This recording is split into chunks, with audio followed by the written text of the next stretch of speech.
Friendly Westwood. Welcome to the very friendly Westwood Village Rotary Club.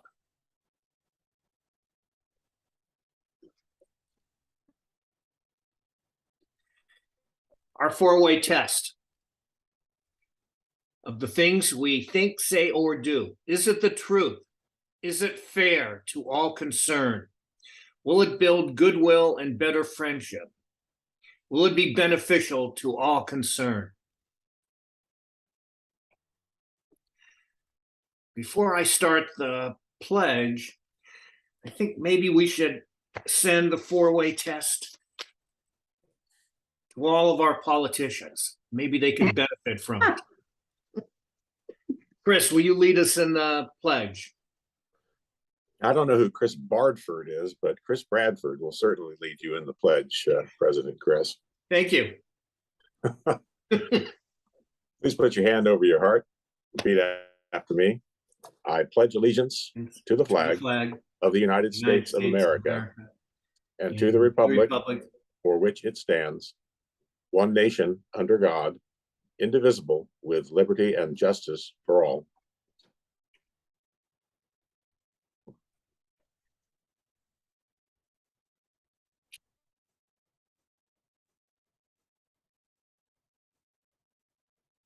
Chris, you're on mute.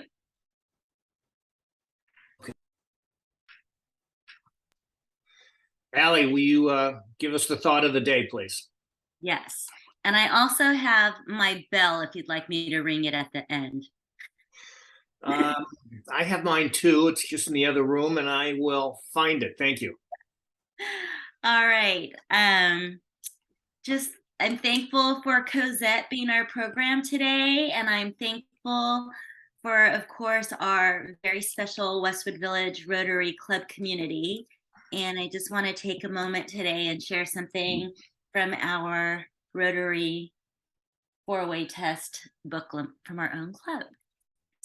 Today's thought is that we are thankful for a sense of wonder, or we are thankful for the sense of the wonder of life, a purpose for which to live, and good friends to encourage us along the way. Teach us to think big, talk small, love much, and laugh easily. Above all else, teach us to be kind to one another and always seek to forgive as we would be forgiven.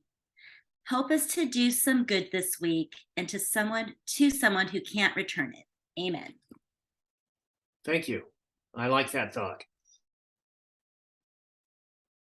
Do we have any guest or visiting Rotarians? Okay. Chris, I believe Simran's on from the Rotaracts. Did I see her earlier? There she is. She's here. Nice to see everybody again. Thank you for having me. The Rotaract Club is currently working on a couple of service projects, and I'm trying to get a confirmed number of people going to the concert on the 20th. As soon as I do, I'll go ahead and pass that information to Steve. But yeah, we're gearing up for another quarter of service because this quarter is winding down soon. And if you guys have any events that you'd like us to participate in, feel free to send it to me. But once again, thank you for having me. Delighted to have you, and please send us your service projects that you're participating on. And again, we're available to come and speak on a Wednesday night and talk about different career options, if that would be something that would be helpful. Okay. All right. This is from last night, and Miss California is quite an engaging young lady. We thoroughly enjoyed meeting her and spending time with her, and wish her well as she will be departing for a city in Connecticut to participate in the Miss America contest. It's quite a grueling ordeal that she must go through, competing against 51 other stunning women and brilliant women. Her expertise as in playing the piano, she's extremely eloquent, articulate, and she wears elevator shoes that are 6 inches, and she's 5'8", and with those platform shoes, she comes up to 6.2. So, but she's a very sweet woman. Diane, would you like to add anything to it? I was very impressed with her. No, I was as well, Chris, but I think you've done a very good job. We had a very nice evening. Thank you for those who were able to turn out to show her support. And thank Ruth Bay for hosting at his restaurant. Yeah, the food was excellent and very much enjoyed by all. So we have the Paul Harris dinner dance coming up. I keep on saying dinner. It's going to be a brunch on November 20th. And donations are still needed. Several of us have donated time for retirement planning, for estate planning. If any of the wealth managers would like to donate an hour of time, please let Diane know. If any of the attorneys want to donate an hour of time, please let Diane know. If anybody has some sports memorabilia, or if anybody has some art that they would like to donate to the silent auction, please let Diane know. The time frame to donate is closing tomorrow, so please let Diane know today, no later than dinner time, if you would like to have something donated. It would be very much appreciated. Tomorrow is Veterans Day, so I would like to recognize all the veterans that have participated and thank you for your service to our nation. So thank you. Okay, next, Taya. Okay, this is from George Burns, and I thought you could read along with me. You know you're getting old when you stoop to tie your shoelaces and wonder what else you could do while you're down there. And then on his 87th birthday, he said, people ask me what I'd most appreciate getting for my 87th birthday. I tell them a paternity suit. So I like that one. All right, moving on.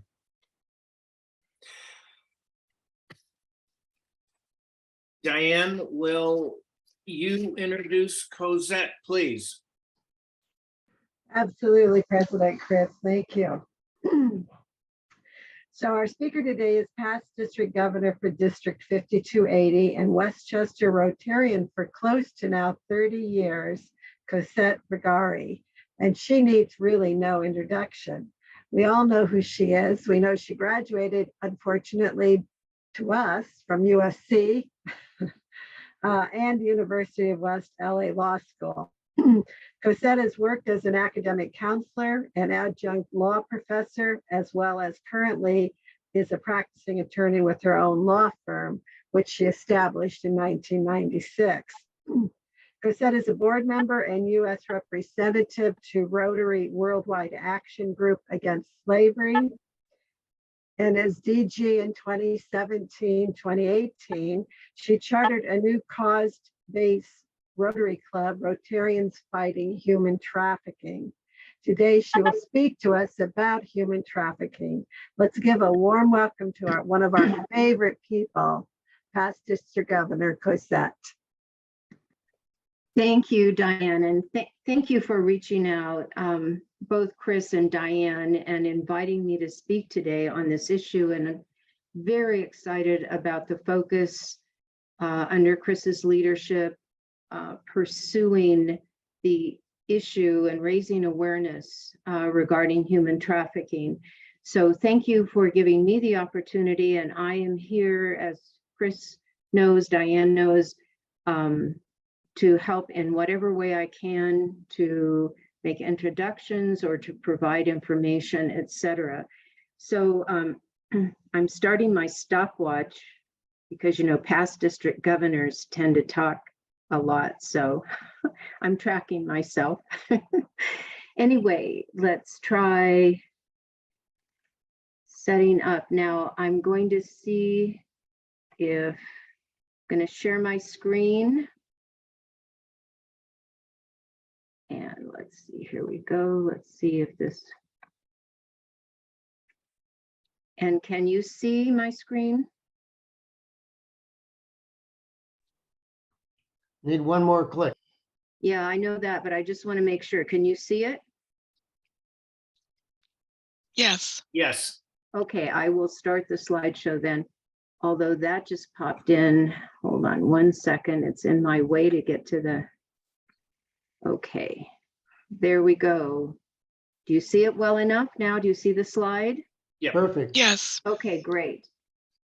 All right, so I'm just going to test one thing here, but so the issue of human trafficking has been one that I have been involved with for many years. And when I first started, and it's really what led me to law school. I wanted to prosecute the bad guys, and Gil Garcetti, district attorney at that time, was starting 2 new divisions, one prosecuting perpetrators of domestic violence and sex abuse crimes. So when I was changing careers and looking around, and I found out about this, it led me to go to law school in 1992. So it's something that I had even previously been concerned about. I'm a credentialed teacher and had run into some situations, and even as a young person, I look back now and realize some close calls. So this is something I've been passionate about for a very long time. And it comes with, I refer to it, I'm learning every day. And I have been learning on this issue for a long time. So the overall term that I use is human trafficking, which includes both sex trafficking and labor trafficking. But it's also known as trafficking in persons. It's known also as modern slavery, as well as modern day slavery. It's a crime in which force, fraud, or coercion is used to compel someone to perform acts of labor or commercial sex. Always, though, commercial sexual exploitation of a minor child is a crime regardless of the use of force, fraud, or coercion. So there's a common misbelief that this is a crime somewhere else, and it is. It's a crime everywhere, all around the world. And I'll give you some statistics in a moment. But this is something that I sit on the Rotary Action Group Against Slavery. All 7 continents are represented on that board. It is very interesting how it's looked at in different countries. Very sadly, unfortunately, sexual exploitation is often not considered a crime in some countries, but this is a crime somewhere else, but it is also right in our own backyard. The United States Department states, and I quote, "Dollar for dollar, human trafficking in America is far worse than overseas. It is an underground epidemic growing exponentially and in our own, in our own backyard." So this is something that I really want to express, and I'll talk in specifics as we move along, but this is definitely an issue in the Los Angeles region and right within District 5280, right in our backyards, and we just don't always realize it. So some other statistics here from the US State Department Department of Justice. The 4 states with the most human trafficking activity are California, Texas, Florida, and New York. California Against Slavery has stated that San Francisco, Los Angeles, and San Diego are 3 cities within the United States of the top 10 most child sex trafficking regions in the entire country. Jesus. Yes, yes. It is estimated that 200,000 victims are currently held as commercial sex slaves in the United States. And remember one thing, these are reported cases. There are many, many, many cases that are not reported. We don't know how many. It is so underground. 50%, and this is where my focus, it just, anyway, is very troubling. 50% of traffic victims are minor children. And now think about this. And the average age of reported cases is just 12 years old. An average age, the oldest minor child is 17. So that goes up 5 years. And we would go down then from age 12, another 5 years. And I actually have a story to tell about a 5-year-old. And these children are being purchased for sex an average of 5 times per day. And a child who is taken into this life, that child's average lifespan of a child is just 7 years of life beyond that. These are just tough statistics to hear, and it's a dark topic, but I just feel that we all need to be talking about it. And more people are enslaved today than ever before, regardless of socioeconomic status, gender, age, or citizenship. These folks are lured by false promises. They're abducted, they're threatened, they're beaten, or they're drugged into submission. And the interesting thing is, you may have a vision of a trafficker, a pimp, but traffickers are male and or female, and sometimes they work in a team. It includes individual pimps, small families traffic their own family members, criminal networks, and international crime syndicates. So in the United States, 96% of traffic victims are females, 82% are trafficked for sex. Sex trafficking is a greater issue than labor trafficking, but labor trafficking is a part of the issue. 11% of the traffic victims are trafficked for labor, and then the other 7%, it's a variety of different situations. I like to show this. This is Polaris Project. They track reported human trafficking cases in the United States. And the map, the color coding goes from red, orange, yellow, green, and blue. Red, of course, representing the hottest or most active trafficking areas. And you can see, look at California. All the red that is there. This problem is everywhere, but also we have to really focus in this region, in my opinion, in fighting this issue. So you may say, oh, thank goodness, my children, my grandchildren, they're safe. This couldn't possibly happen to them. But I ask you, are they really safe? And I'm going to tell you a few stories, but 70% of reported cases of victims who've been rescued fall into the category of the most vulnerable of populations. So children who are running away from abuse at home, which could be emotional abuse, physical abuse, sexual abuse, and they're running away from home, and they get on a bus and they come to Los Angeles.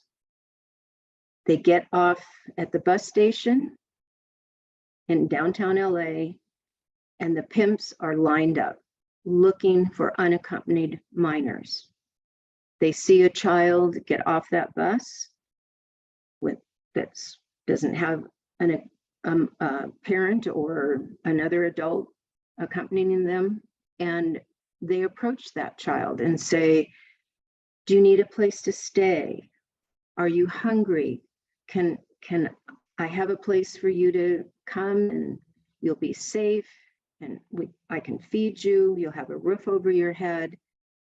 And this child, sometimes these kids are duped. They have nowhere else to go. They're afraid. They're in this big city, and they're trusting this person, and they shouldn't trust this person, but they don't realize.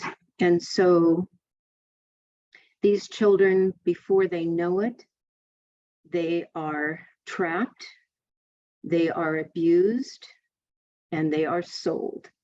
And if they fight back, they're beaten or they're drugged into submission. And they become a part of this horrific cycle.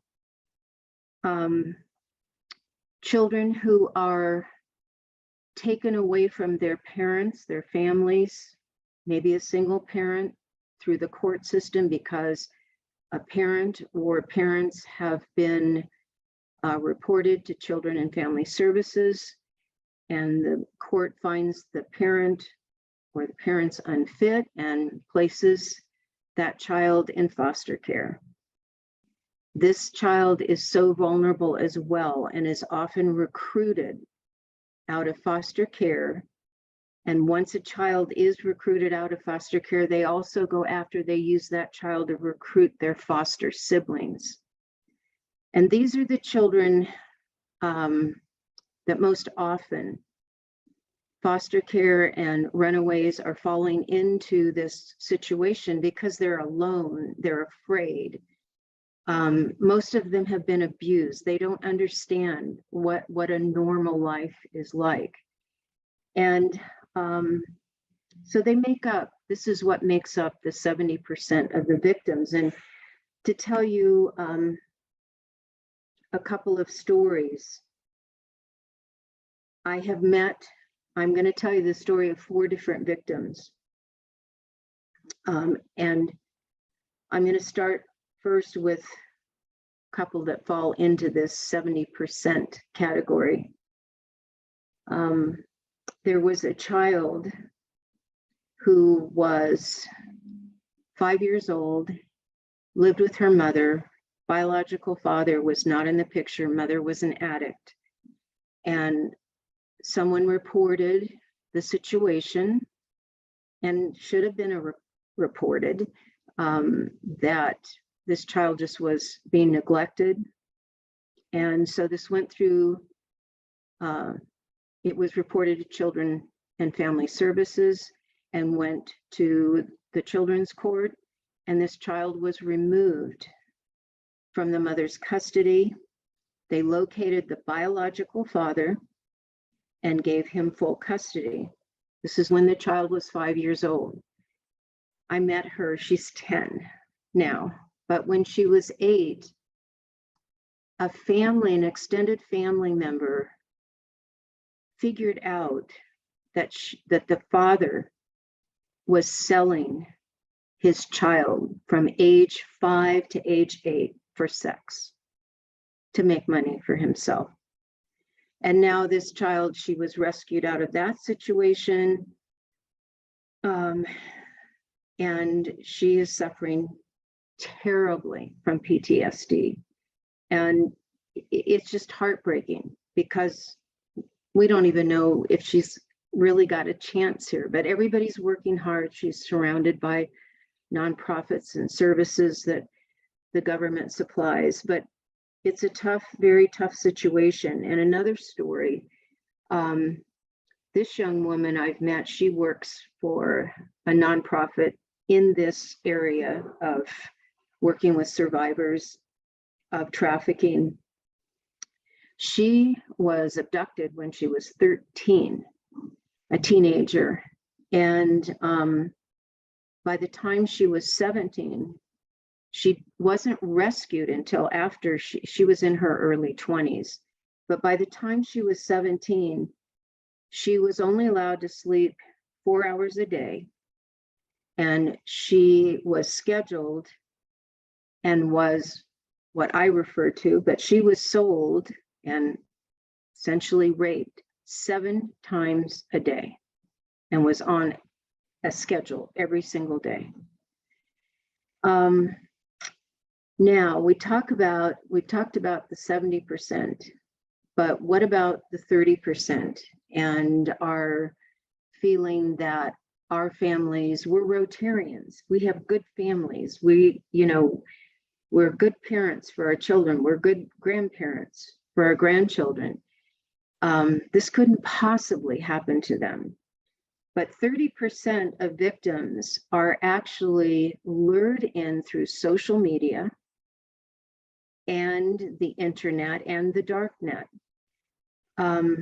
It is a crime that unless we educate and get the word out, and this is what you're doing with Brentwood School, this is a very affluent community that these children are coming from. It's the perfect situation that sometimes is overlooked or assumed that this isn't going to happen in our community, but it does. And a story that I want to share with you is a couple of stories. There is a young woman that I have met who was an MBA candidate at Cal State Northridge.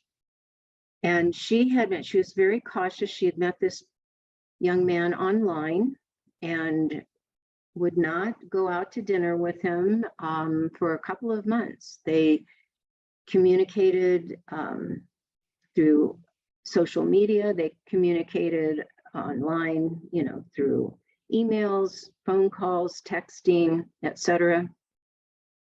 And she finally, after a couple of months, thought they had developed a relationship and she was willing to go out to dinner with him. And she did. And she was mistaken that she thought they had developed a relationship that was a caring, potentially loving relationship. But what it had been was a period of grooming. And this young man, after they had dinner, went out to dinner, they went back to his place. And she never left that place for several months. He sold her for sex, brought men into his home, and had her basically, she was basically a prisoner in that home. And she finally, due to her age, due to her, she was a bright young lady, is a bright young lady. She was able finally to figure out a way to escape.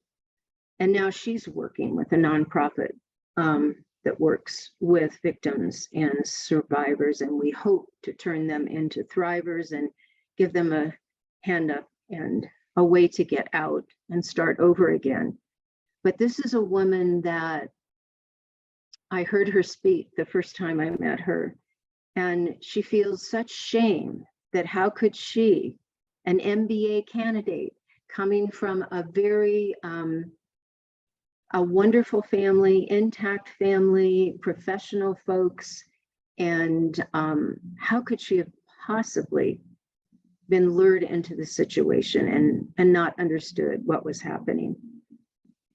And the last story that I'm going to tell at this moment is that one other victim that I've met. And a lot of these folks turn to helping others and go to work for nonprofits in this area. And this young lady, it's the same situation. She's working for a nonprofit, and her father was in law enforcement. He was a sheriff. And the neighbor next door to where they lived, right in their neighborhood, when she was she was in middle school, I think she was 12. And, he invited her over, she didn't think anything about it and went in it. Well, anyway, he ended up encouraging her to have sex with him. And then he told her, don't tell anybody or I will hurt your family. So he had her under threat, and it led to a series of every day after school, he had someone at his home that was paying for her for sex. And she was afraid, she was ashamed, she was afraid to tell her parents. Her father was in law enforcement. So what we really, really, really need here is preventative education, which is exactly what the project is with Brentwood School and the Archdiocese. That is what we really, really need, aside from, of course, helping victims to move from victim to survivor to thriver and moving on. I did a global grant last year with CAST, which is probably the mothership of nonprofits in Los Angeles. It's the largest, and it was a $50,000 global grant for vocational training for people who were trying to move from being a survivor into a thriver and learn some form of support. But some of these children are taken so young, they don't have social security numbers, they don't have IDs. I mean, to even start, they can't open a checking account, though Wells Fargo has stepped on board with this, and they were offering victims checking accounts with all that without that background. But again, I remind you here, this is a multi-million-dollar crime right here. It's multi-billion worldwide, and it is second in terms of it's the most lucrative criminal activity, second only to drug trafficking. So this is a website that I launched a couple of years back. I managed this with one other person from my Rotary Club from Westchester. And the purpose of this is collaboration, information, resources, and I invite you all to take a look. Rotarians Fighting Human Trafficking.org.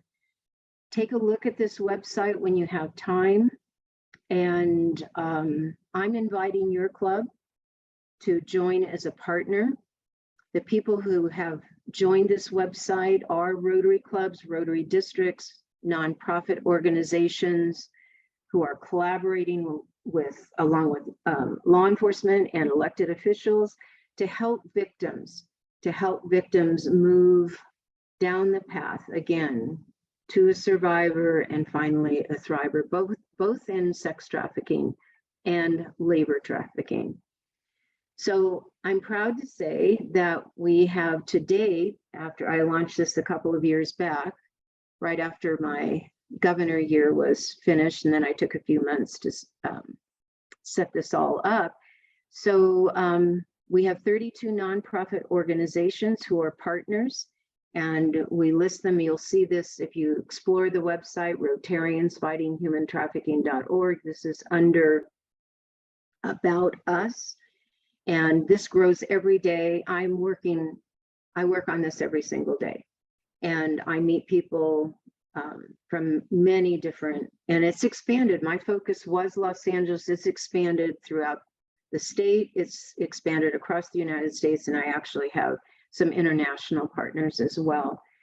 There are 33 Rotary clubs. I'd love, your club is focused on this issue at the moment, and love for Westwood Village to become a partner.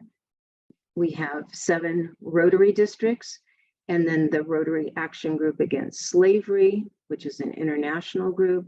And we continue to add partners and update the website every day. So on the website are, as I mentioned, resources. There's a tab for education. There's a tab for news stories that are going on in this issue, and then events. So whomever is a partner, if, for example, if your club is putting on an event, or whether it be fundraising event, whether it be an awareness event on this issue, I promote it. You send me the information, I put it up under events. I send out every other month, on average, an email blast to 500 people. And that's growing as well, that list. And I highlight in the narrative of the email links to whatever's happening at the time. And so if there are events going on, I highlight those.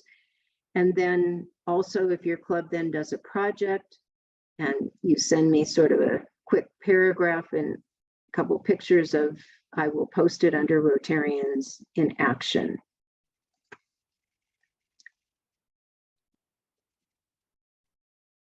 So is someone admitting Diane Good? And should I admit her? So she needs to be admitted into the waiting room. Okay, somebody took care of that. All right. So if you're interested, if the club would be interested in joining, there's no financial cost. I support this financially. We do not use any of your club's person power resources. I handle all of that along with Jeff Mailman from my club.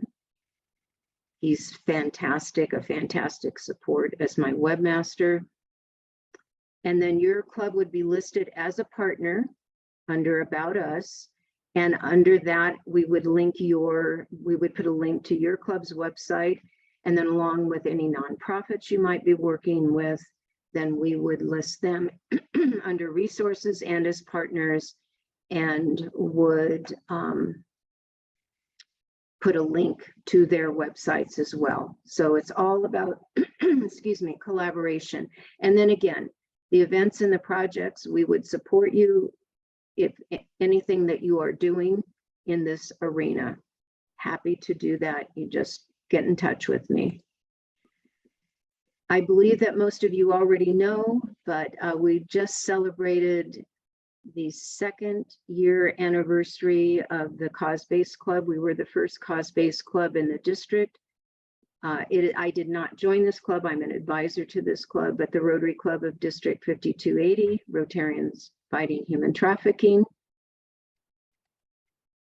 And then really quickly here,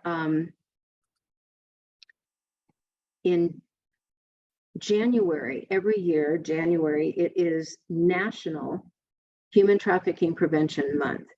So this past January, in the midst of COVID, beginning of this year, we worked together with the cities that are where this problem really is on fire, San Diego and LA and San Francisco. And then of course we connected with our capital, and we had a statewide awareness campaign and held events in each one of those cities, except for Sacramento. We were going to have a news conference with the Secretary of State.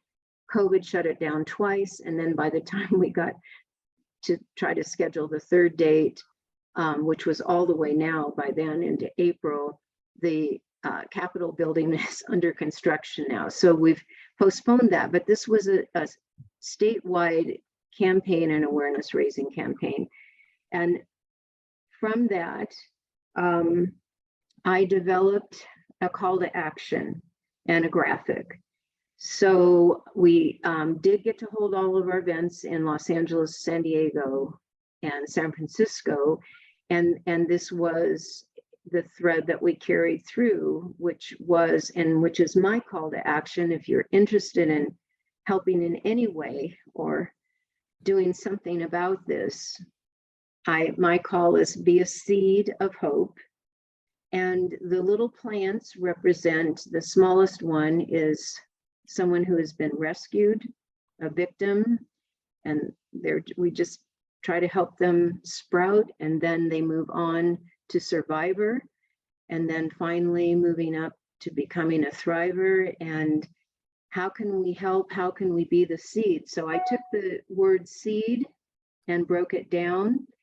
S for study the issue and assess the needs of your community. You guys are already doing that. I'm here today. You're, looking into this, and you're looking into working with Brentwood School.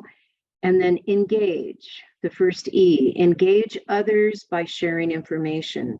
So I always tell people, even if you just talk about this, just talk about it once a week, once a day. I'm talking about it all the time, but if you share this information that this is an issue, share it with your family, your friends, your colleagues. The second E, educate. Educate to protect the vulnerable and spot the victim. So that's exactly what is happening with Brentwood School, which is right on target. We have I've connected Chris and Diane with 3 strands, and they, our district participated with them in a very large global grant to develop this curriculum. And now they're working with LAUSD schools, and it's a proven, highly accepted. They're working across the country in many school districts with this curriculum, and that you folks and you've connected with them. And there's a meeting either this coming Monday or the following Monday where the administrators are coming in. Chris, I need to talk to you about that. So Okay. the date hasn't been set. It's likely to be a week from Monday. But Darlene Fukuji, who is a member of my club, but also recently joined Brentwood Schools in the administration, Brentwood School in the administration. And so we are meeting with the administrators either this coming Monday or the following Monday about, and this has to do with 3 strands curriculum. So they'll make their presentation at that time, just as a preliminary. And then obviously the D, the big D, donate your time, your talent, or your treasure. So help, in whatever way you can. And I'm going to leave you with this last, I have another cover girl for you besides the one you have in your own club, but all of you have probably seen the first issue, the beginning of this Rotary year in July, with of course, our first female president, first Rotary International president, female, and she is interested in this issue. You can't see it, but in the top right corner, the lead story that she talks about is the movement to stop human trafficking. So she is concerned about this. Rotary is embracing this. And I thank you once again for having me and inviting me. And if there's time for questions, I'm happy to answer. Yeah, Cozette, thank you. I think everybody really needs to understand how widespread this issue is and how it could affect our community, our families. And it makes me angry, listening to the statistics. It saddens me that this is actually ongoing and growing. And I have something struck a nerve when you said the MBA candidate was tricked and almost imprisoned for that length of time. Didn't her family try to find her or reach out? Oh, of course. A lot of these children that are coming from there are a lot of people hunting for their children. There's no question about it. They've disappeared, they've been taken away. At the same time, too, it's off a little bit, Chris, from what you're asking. The same time, too, like this young girl that came home from school every day and went next door under threat of exposure. So she was coming home every night. There are different variations, but oh yes, her parents were enormously concerned and looking for her, but they couldn't find her. I mean, this is so, it's a very sophisticated, do you know, I have to tell you, there is even a lobby in Sacramento of the traffickers. Oh, And they pay, and I got this from a former Secretary of State who told me this, but they're actually paying money under the table to the committees to keep certain laws or proposed laws out of the vote, away from the vote. So they are very organized, very sophisticated. And of course, it graduates up depending on what level. But yeah, she was lost basically for a couple of months. wow. Yeah. And Well, you know, it's hard. I've spoken before, and I've had a couple people get out and say, oh, we didn't come to this event to hear something so horrible. And I feel bad to share this, but you know, it is what San Diego dubbed the ugly truth. I mean, it's happening, and we have to be so careful to spread the word. no, I agree. Who else has other questions? Michael. You're muted.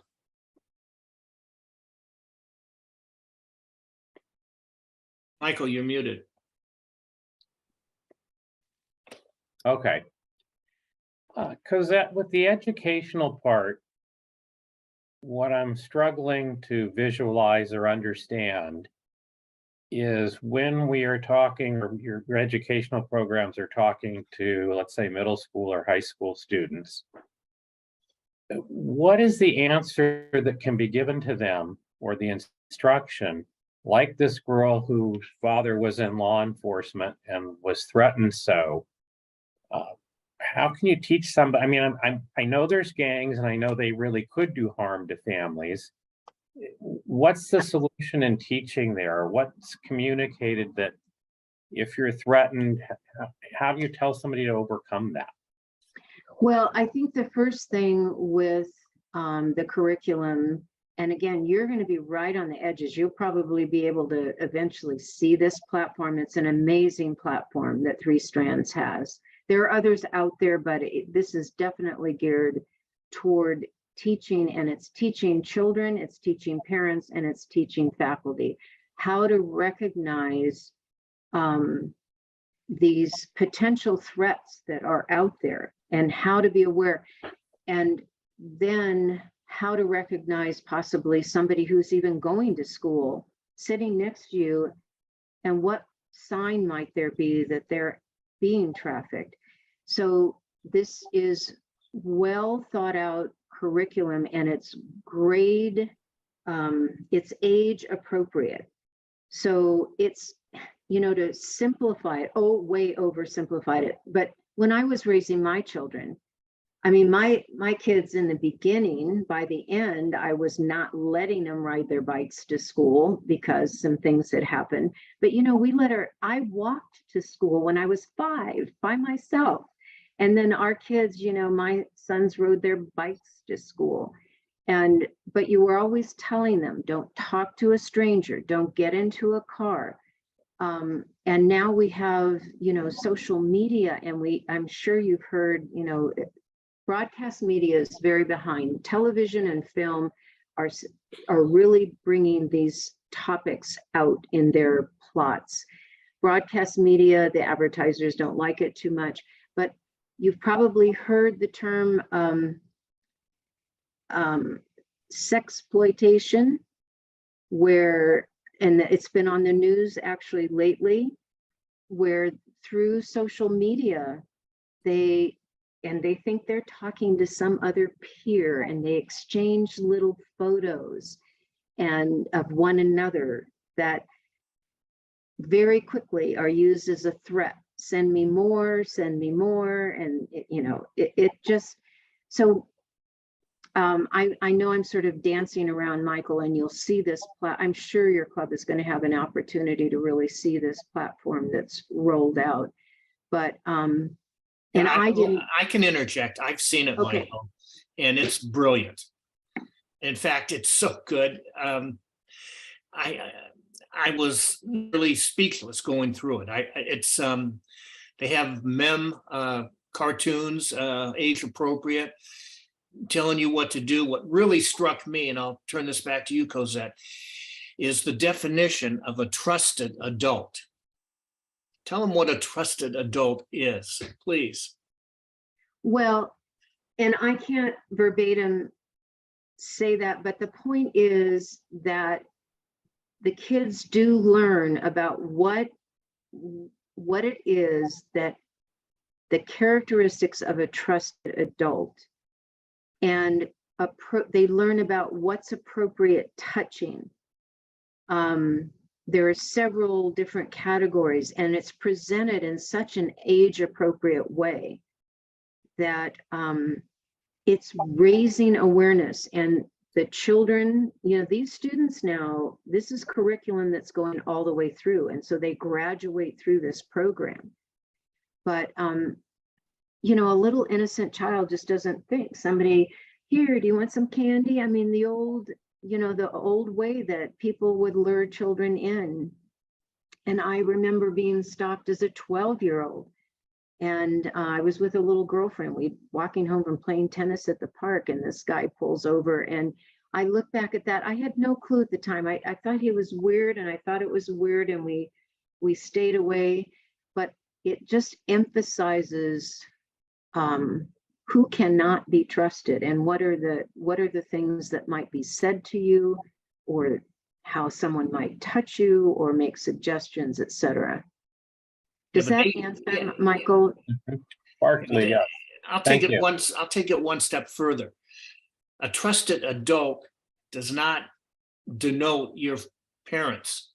A trusted adult does not denote your immediate family, your aunts and uncles, your cousins. They have to prove themselves to be a trusted adult. That's how far-reaching this whole matter is. And it's something that's needs to be spoken and brought to everybody's attention, so you can recognize it if you see it.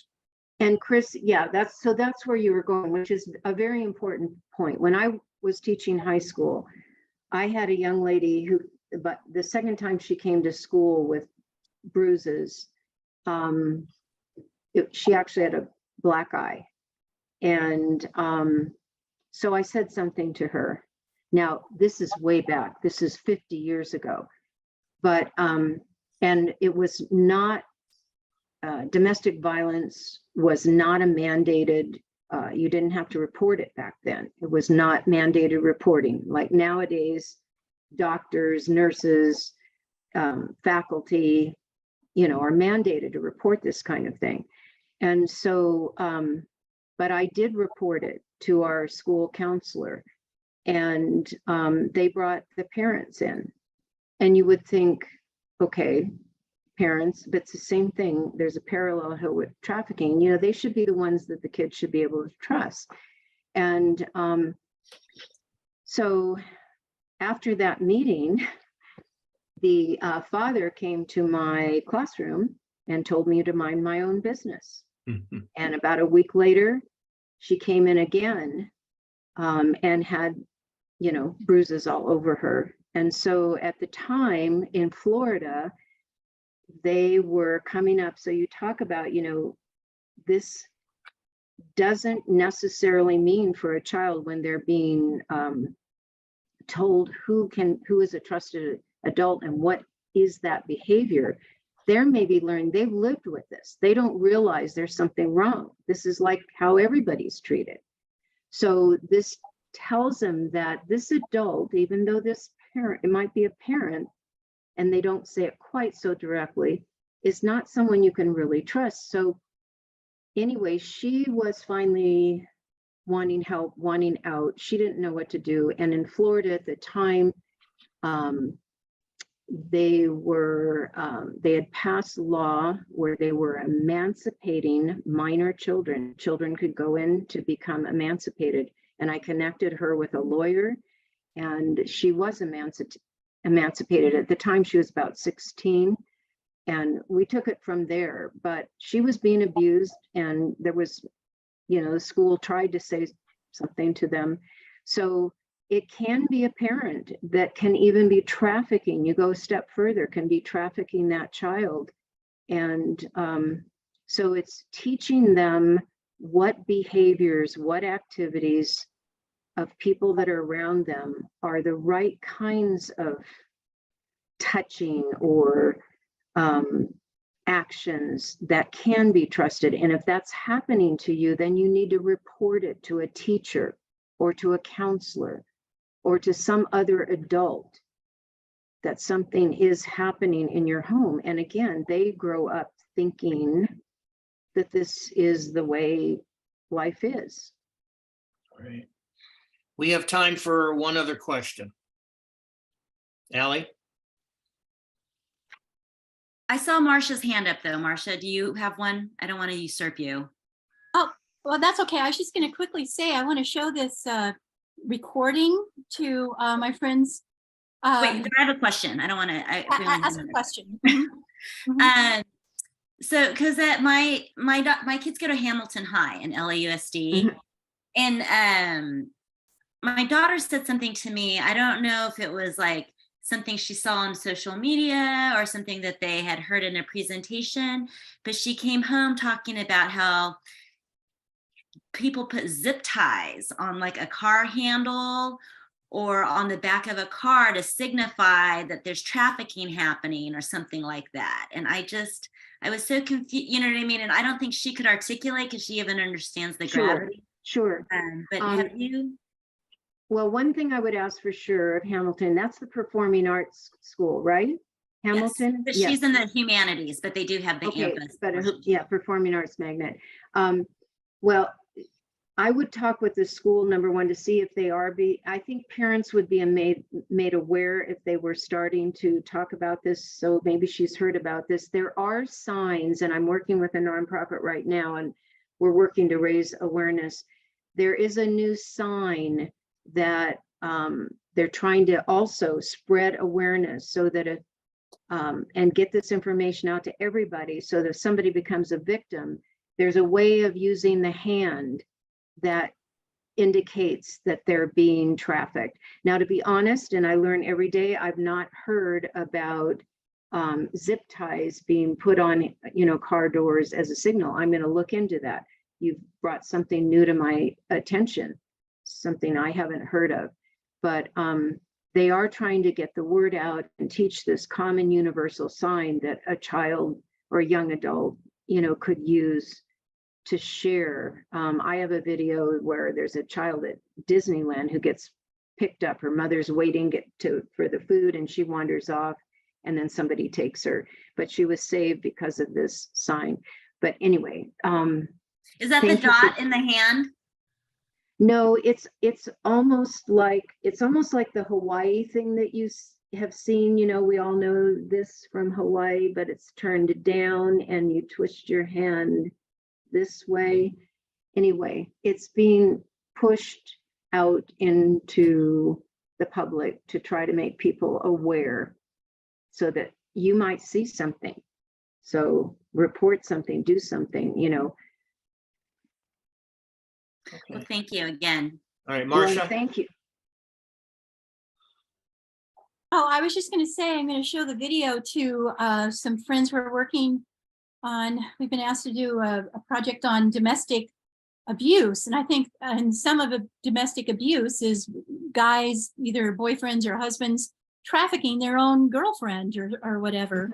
And, and that happens. And I'm going to show this to Vicki Riddell and Allison Sutherland. And just what we've done today. And thank you so much for everything you're doing. And I knew you were working on this, and it's just amazing, everything that Well, you've been doing. And I thank you for what the club is about to do with Brentwood schools. And this is going to be a model for many private schools outside of the public school system. And anything that I can do to help,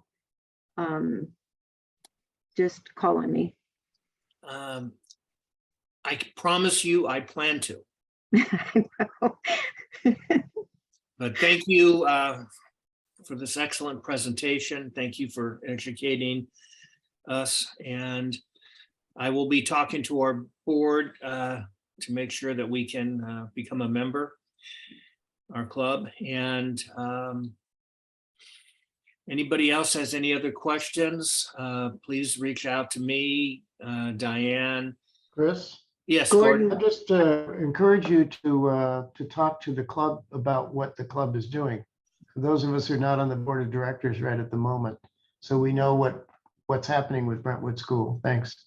Shall do. As we get further along, I will be delighted to share. So Cozette, thank you. Thank And you.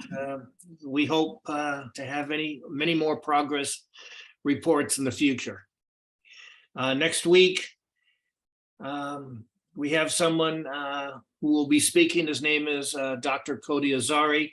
He happens to be a friend and a neighbor.